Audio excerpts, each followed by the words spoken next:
Well, I'm back on the road again in the dark. It's about 10 after 6.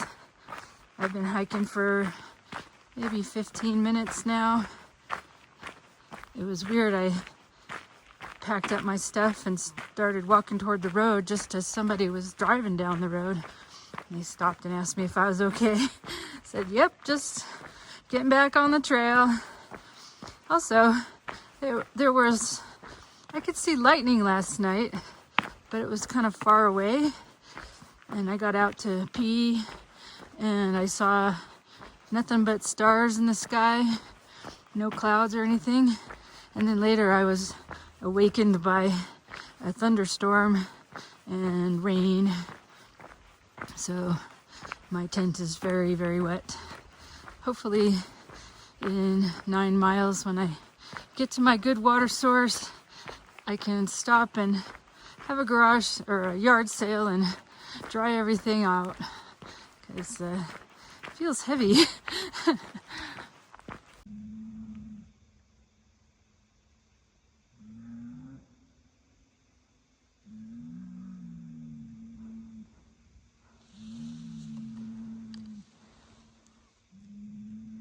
I think that might be cows, but it sure sounds creepy in the dark.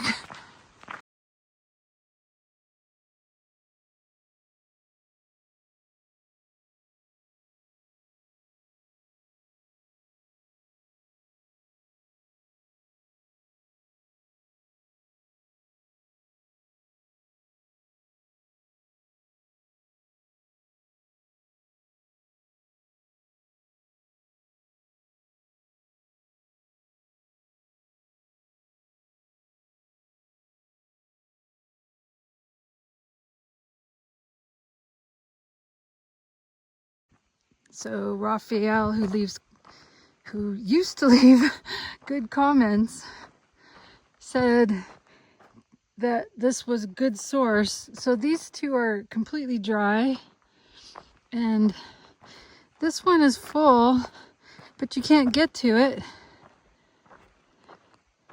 Like maybe if I had a stick with a scoop on the end, I could, scoop some. There's no sticks around here. And I took a big rock, bigger than one of these, and I threw it, hoping to make another little stepping stone, and it's under the water. So it's almost 12 miles to the next water source. I don't have a lot of water. I guess I could flag down one of these hunters and ask for some water. I just have my, this one's full and this one's almost full. It's probably enough unless they stick some giant mountains in front of me. So I'm trying to dry my tent a little bit. It's soaking wet and my ground sheet got wet on the underside. So it looks like it's drying.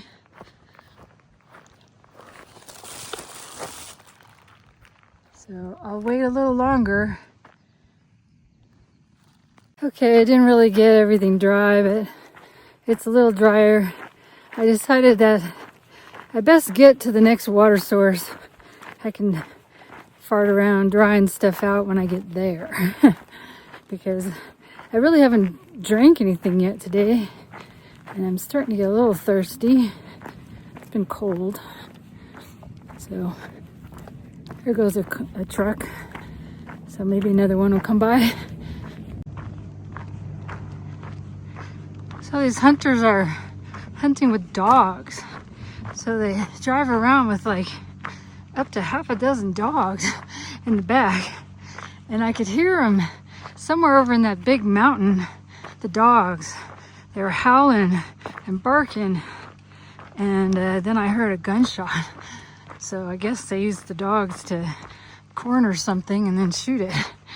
I'm not sure. I think it's elk that they're hunting, but it could be deer. I'm not sure. It's a tire. It looks like it might be full because there's something floating in it maybe. And that might be a gate. I'm gonna check it out. Oh, look at that. And it's clear. Oh, this is great. Okay, thank you, tire. We're in business now. We have plenty of water to get to the 12-mile or so different pitiful sounding sources. And then hopefully, I think the next one after that is Snow Lake, which I'm kind of trying to get to, but that'll be like a 26 point something mile day, so I'm not sure. We'll see what happens, but wasted a lot of time there trying to dry stuff off. Hopefully I can dry stuff off when it's a little warmer, but you know, with all these clouds, it may never warm up today.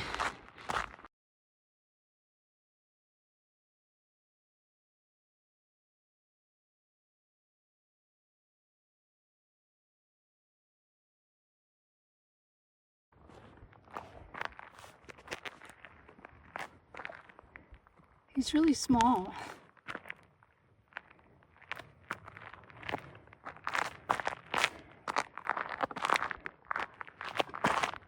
See, look at my foot next to him.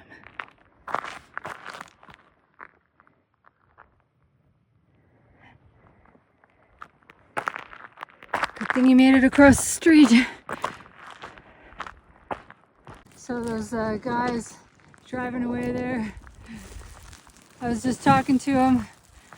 They saw me early in the morning. I didn't recognize them because I couldn't see anything. But they said, "You still good on water?" It's like I should say no and take free water, but I've got 3 liters, so I am good on water. I told them I found some water in a tire. And then I said, you know, did you guys catch anything? Because while I was getting the water and sitting there, I heard the dogs barking, and then I heard a single gunshot. And then there was absolute silence after that. And they're like, "Yeah, we got something."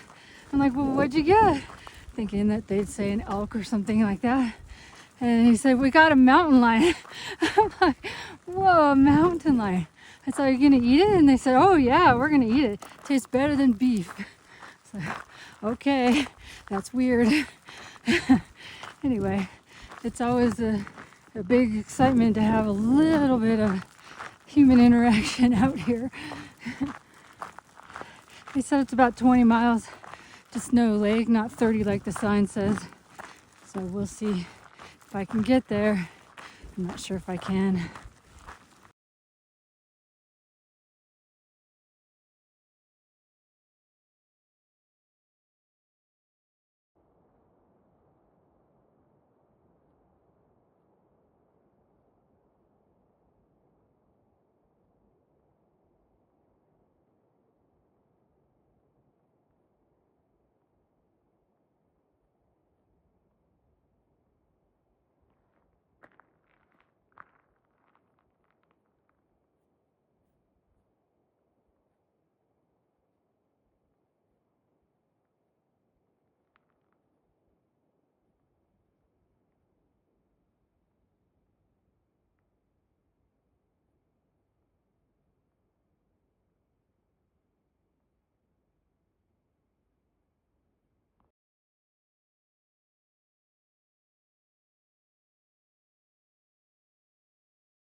So once again, wasn't paying attention and I went pretty far off trail. So I think this little dirt road up here will take me back to where I was supposed to be. Probably added an extra mile. These cows have been running away from me. Sure is pretty right here. It's taking me forever to get back to the trail. I really got off pretty badly. I think I added like, I don't know, 2.5 bonus miles. Well, I don't know. The trail is the hypotenuse to a giant triangle I just did. So I think I'm getting close to meeting back up with it. I didn't even see anywhere that the that there was a road junction or anything. I don't know how I did it. Okay, I'm back on the trail. So I guess that road I was on, that maintained road, would take me to Snow Lake, but like the sign said, it was 30 miles. So this is probably how it gets to only, I think it was 19 miles or something when I was at that sign, is that it takes this unmaintained road. So must cut off a little bit.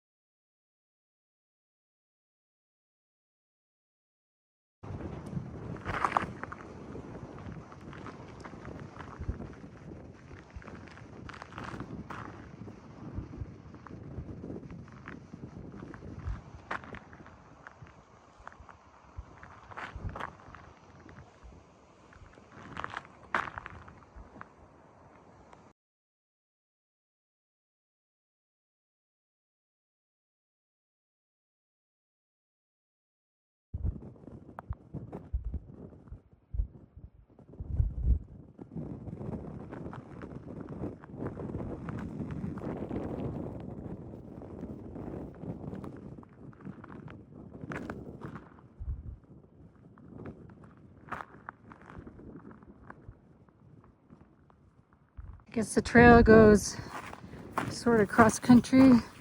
There's sort of a trail here, but not as much as one down there. So hopefully I don't trip and fall here.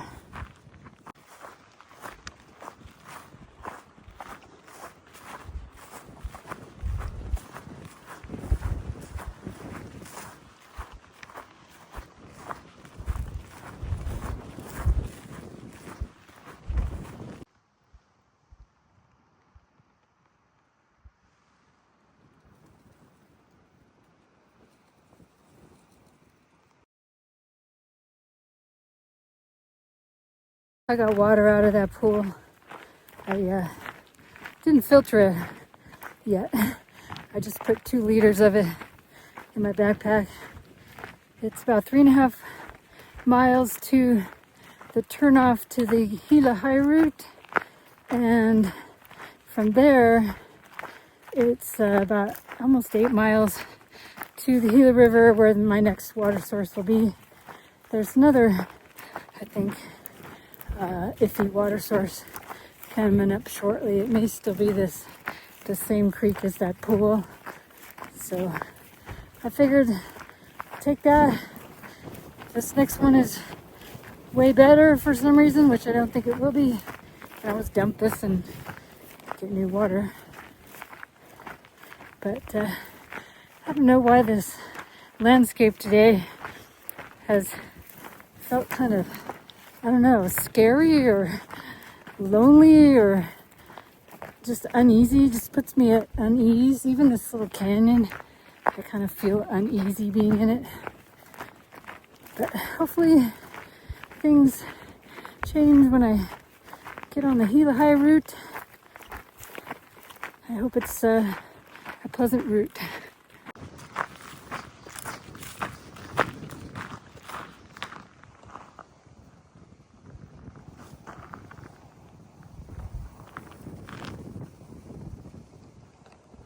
I think maybe the reason it feels uneasy in this canyon to me is I've watched a few YouTube videos of people hiking the Oregon Desert Trail, and something about that landscape just makes me say, no, I'm enjoying watching you do it, but I don't think that's for me.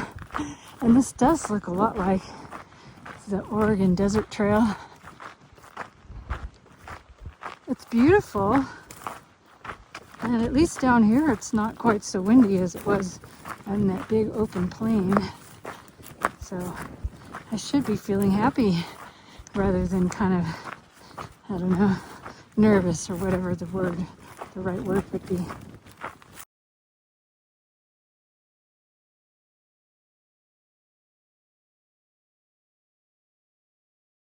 Well, this one has a lot of little fish in it, but not tastier looking to drink. But keep going.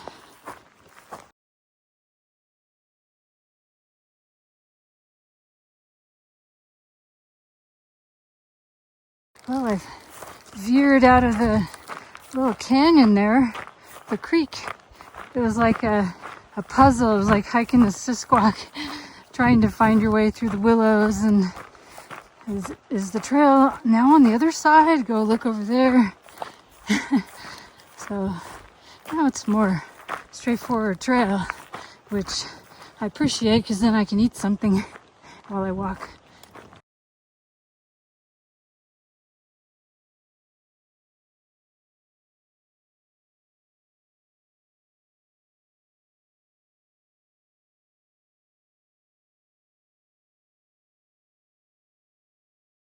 There's Snow Lake. Doesn't look like what I've seen in other people's videos. It's not what I imagined it to be. There's a lot more trees. Okay, I'm turning left here. I don't need to go to the faucet at Snow Lake Campground. I have enough water from that little puddle. So, starting at this intersection, it's about 8 miles to where the High Route crosses the Gila River. It goes down into the river canyon. It gives you an option if you want to do a segment. There's a number of segments with options to climb in or out of the canyon and take the High Route. My plan is to take the High Route the whole way. So I'm glad to see there's lots of trees. That means that somewhere over there, I'm going to look for a place to camp.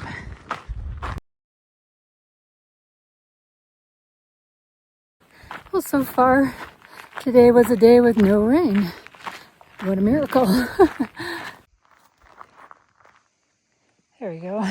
I almost forgot to take a picture of my campsite. I'm still in the trees. I got a good pitch. The back is, you know, it's decent. So far, so good.